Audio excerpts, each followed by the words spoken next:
오늘 우리에게 주시는 하나님의 말씀은 신약성경 로마서 10장 1절로 4절 말씀입니다. 로마서 10장 1절로 4절 말씀입니다. 이 계시의 말씀을 봉독할 때 다 함께 살아계신 하나님의 음성을 들을 수 있기를 바랍니다.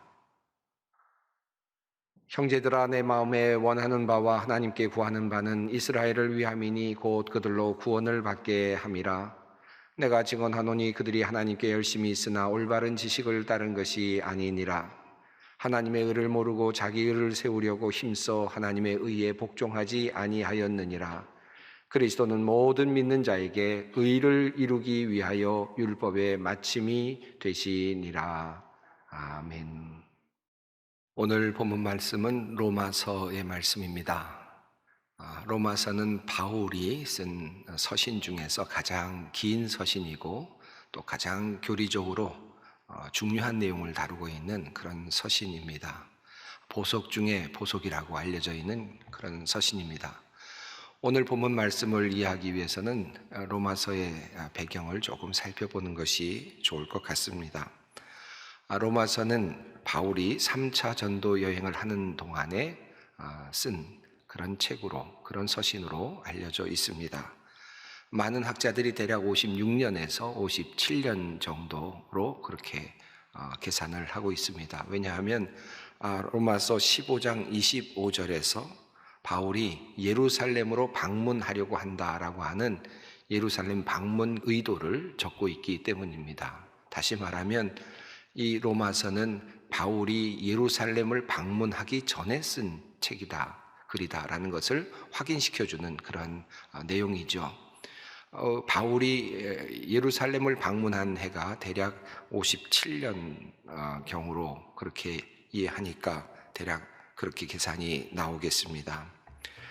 아마도 요즘 새벽 기도회를 같이 하는 분들은 이 사도행전을 함께 하시면서 이 바울의 전도 여행의 지도를 아마 보셨던 기억이 있을 것입니다. 조금 더 이해를 돕기 위해서 오늘 그 지도를 함께 보면서 한번 설명을 드리려고 합니다. 파란색으로 되어 있는 그 출발지가 있는데 거기에 보면 안디옥이라고 하는 곳이 있습니다. 그곳에서부터 바울이 전도 여행을 시작을 합니다. 다소로 넘어가고 더베로, 골로새로, 그리고 에베소로 이렇게 쭉 올라가는 모습을 우리가 지도를 통해서 볼 수 있죠. 이 에베소에 바울은 한 3년 동안 머물게 됩니다. 그곳에서 소아시아 지역에서 전도를 실행을 합니다. 많은 전도 활동을 했던 것으로 보여집니다. 그리고 에베소를 떠날 그 시점에 고린도 전서를 쓰고 이제 출발을 하는데 드로아를 지나서 빌립보를 통해서 그리고 아덴으로 이렇게 내려갑니다. 그리고 고린도에까지 들어가게 되죠. 이 고린도에 들어가서는 약 한 3개월 정도 머물게 되는데 아마도 이때 이 바울이 이 고린도에서 로마서를 쓰지 않았을까, 그렇게 학자들은 추정을 합니다. 그리고 로마서를 다 쓴 후에 그리고 나서 다시 이제 왔던 길을 돌아서 다시 예루살렘으로 가는 그를 택하게 됩니다. 베레아를 지나고 그리고 데살로니가를 지나서 빌립보를 통해서 이제 배를 타고 드로아로 가고 그리고 아소라고 하는 곳에 와서 이제 배를 타고 그리고 여러 항구들을 통해서 이제 두로로 가게 되고 그리고 가이사랴를 통해서 예루살렘까지 들어가게 됩니다. 이것이 이제 바울의 3차 전도 선교 여행이고 예루살렘으로 들어가게 되는 바울의 그 행적을 보여주고 있는 내용입니다.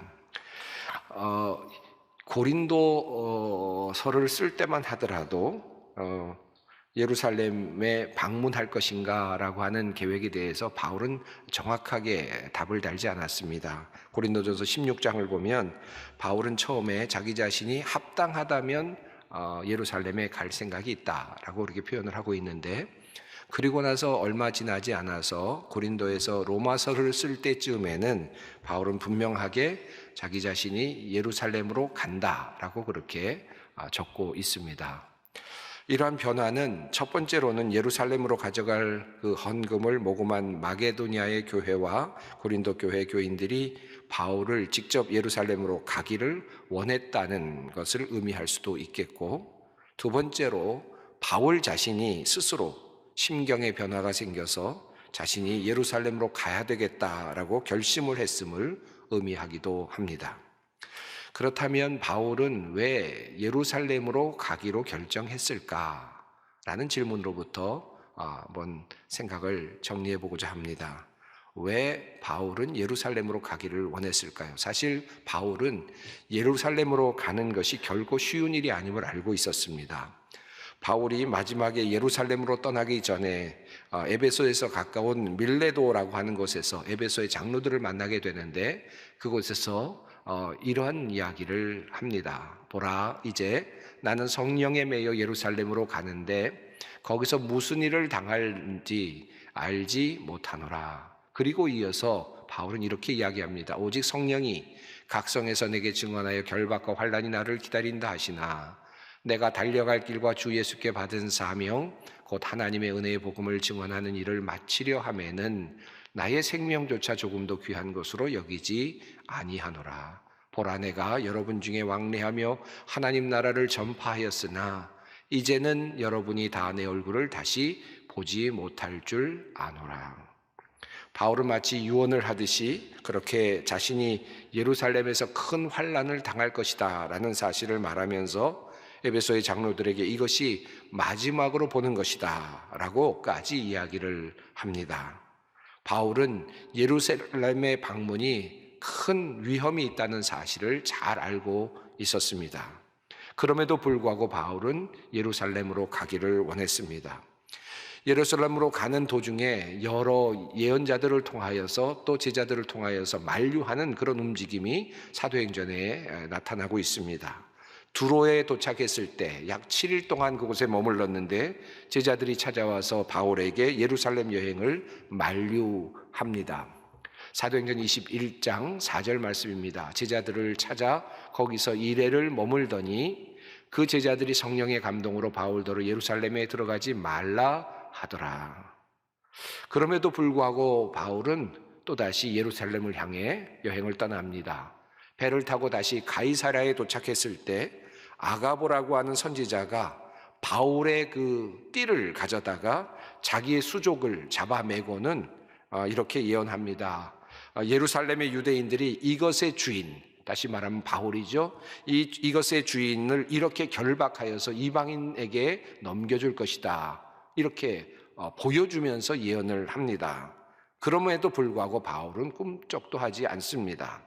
이 예언을 듣고 가이사랴에 있는 제자들과 많은 사람들이 바울에게 예루살렘으로 가지 말라고 권면했을 때조차도 바울은 그 결심을 꺾지 않았습니다. 그는 이렇게 말합니다. 바울이 대답하되 여러분이 어찌하여 울어 내 마음을 상하게 하느냐.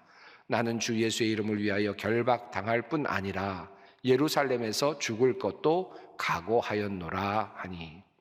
분명한 것은 바울은 예루살렘에 가면 고난이 있다는 것을 알았고 그리고 죽을 수도 있다라는 사실을 알았습니다.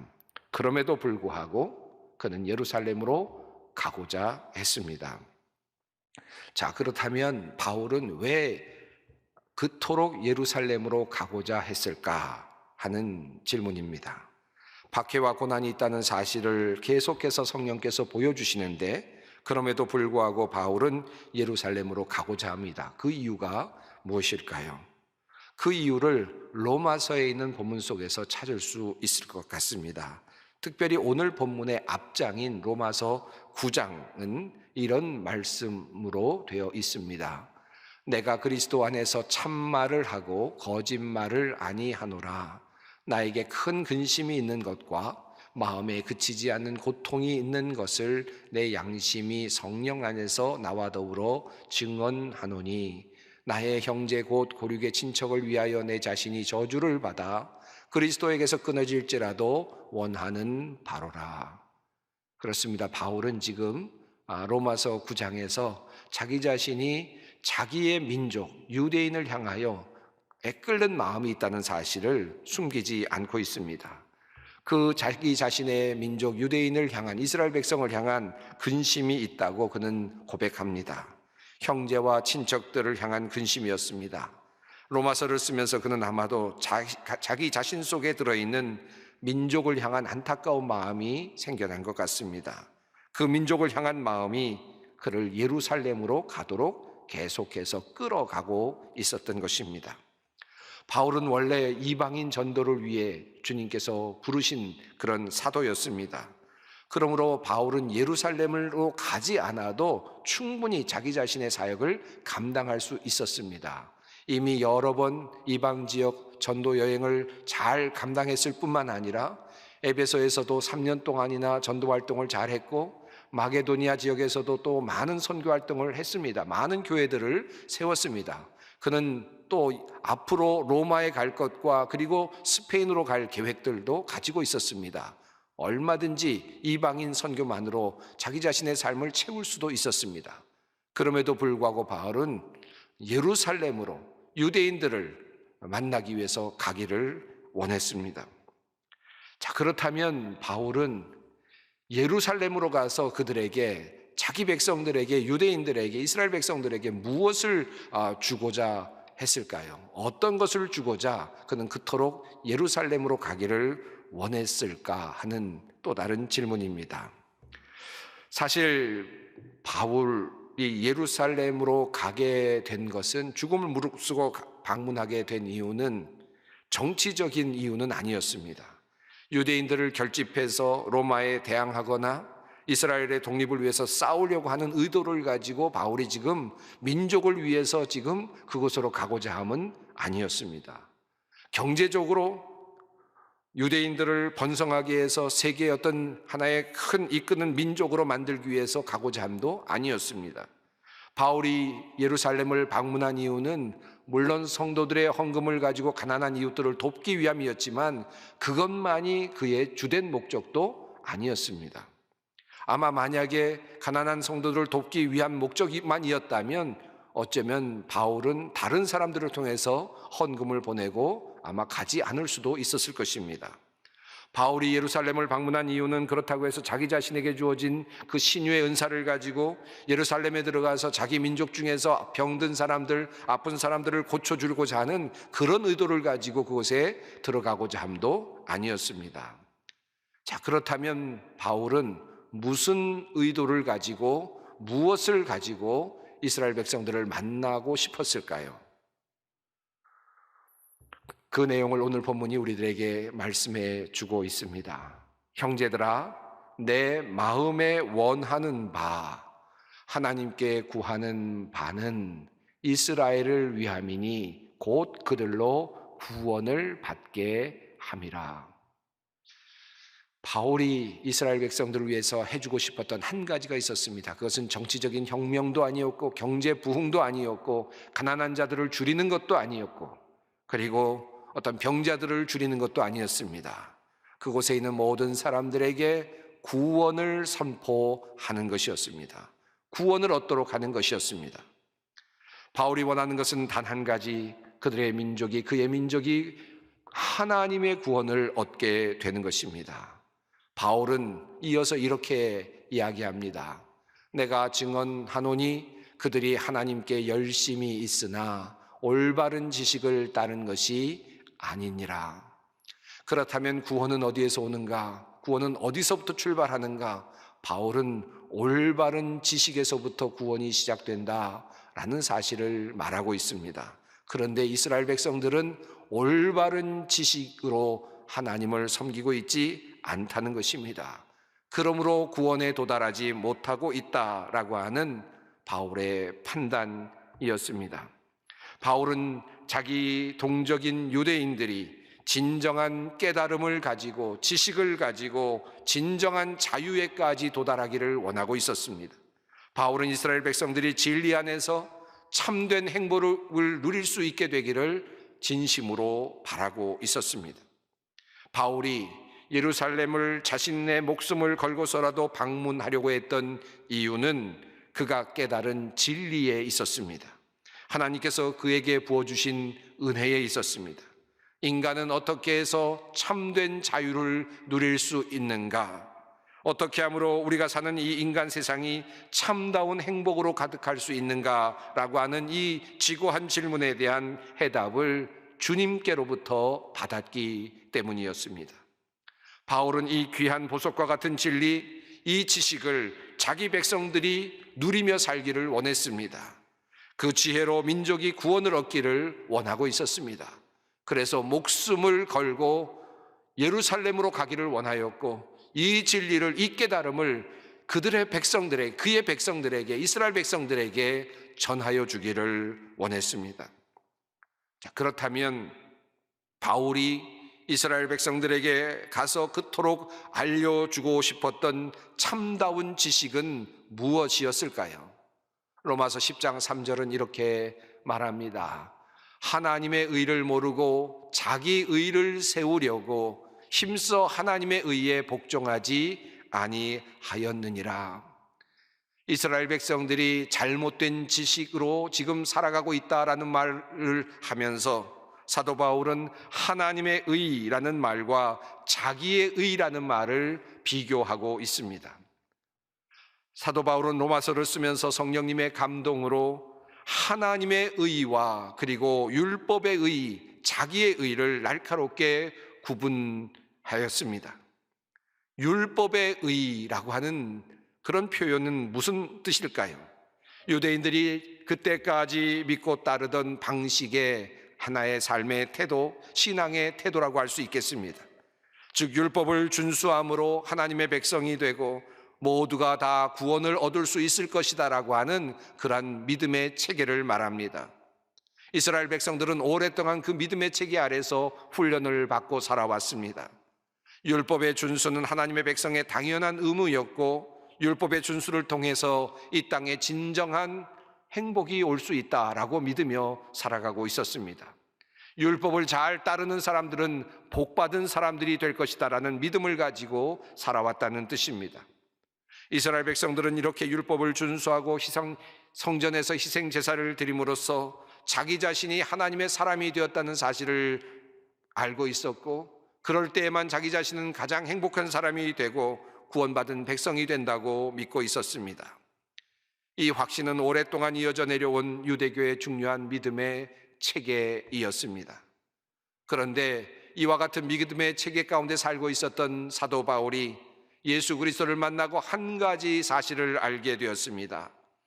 인간들이 율법을 지킨다고는 하지만 실제로 온전하게 지킬 수 없다는 사실을 알게 되었습니다.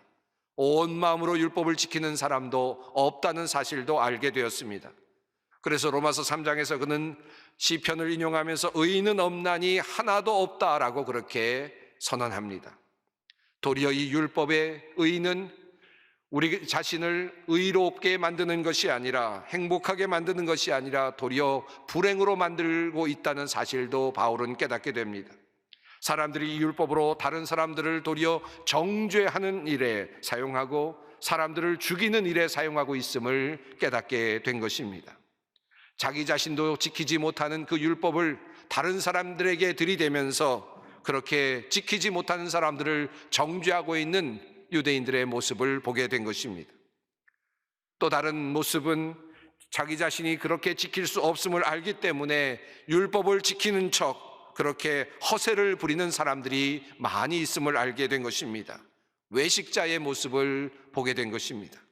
그래서 율법의 의는 자기의 의이고 그리고 거짓을 만들어냅니다.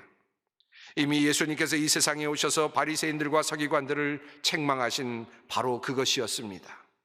주님께서 말씀하셨습니다. 화 있을진저 외식하는 서기관들과 바리새인들이여, 잔과 대접의 겉은 깨끗이 하되 그 안에는 탐욕과 방탕으로 가득하게 하는도다. 바울은 이러한 의, 자기의 의, 율법의 의로는 인간이 진정한 행복에 도달할 수 없음을 알았습니다. 그는 그 사실을 다메섹으로 올라가던 그 자리에서 예수를 만나면서 깨닫게 되었습니다. 부활하신 주님을 만나면서 그는 알게 되었습니다. 그는 그때까지 율법에 충실한 사람이었습니다. 율법을 어기는 자들을 잡아들이는데 열성적이었던 사람이었습니다. 그리고 그 율법을 지키고 죄인을 정죄하기 위해 들어가던 다메섹에서 부활하신 예수를 만났습니다. 그런데 내 자신이 율법을 잘 지키고 있다고, 하나님의 사람으로서 살고 있다고, 복받을 일을 하고 있다고 생각하면서 살아가고 있던 그의 인생이 빛 가운데서 부활하신 예수님을 만나고 예수님의 음성을 듣습니다. 나는 내가 박해하는 예수라. 열심으로 율법을 따라가고 있었던 그가 예수님으로부터 들었던 소리는 박해하는 이라고 하는 소리였습니다.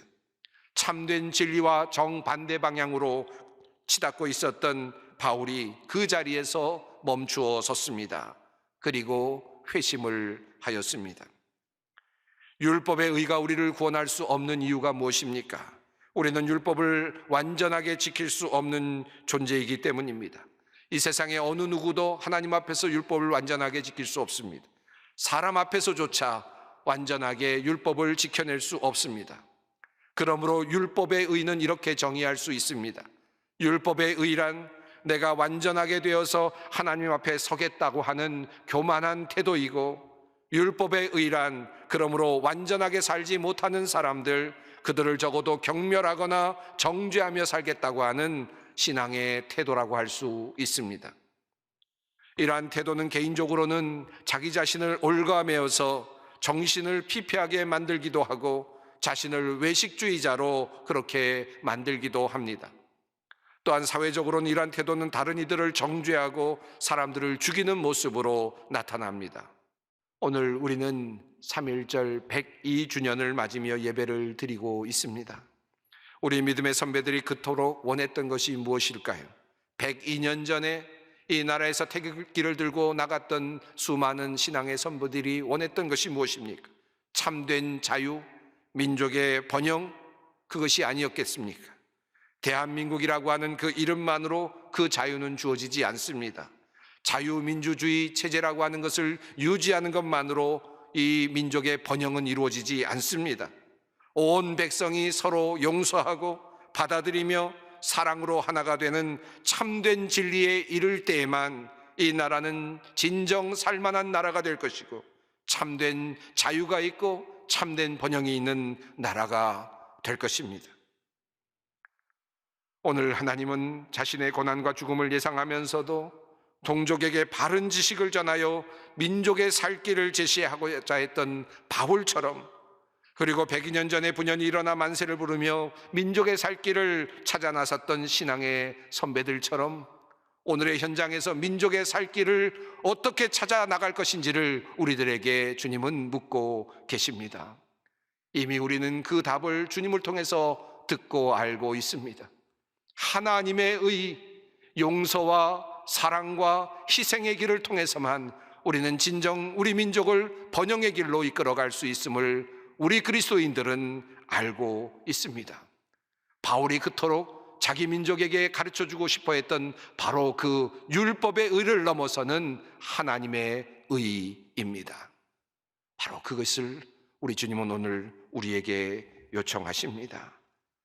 자신의 삶을 거는 바울처럼 이 하나님의 의를 들고 이 세상으로 나아가서 이 땅을 바꾸고 이 민족을 다시 새롭게 세우는 귀한 주님의 성도들이 되기를 간절히 바랍니다.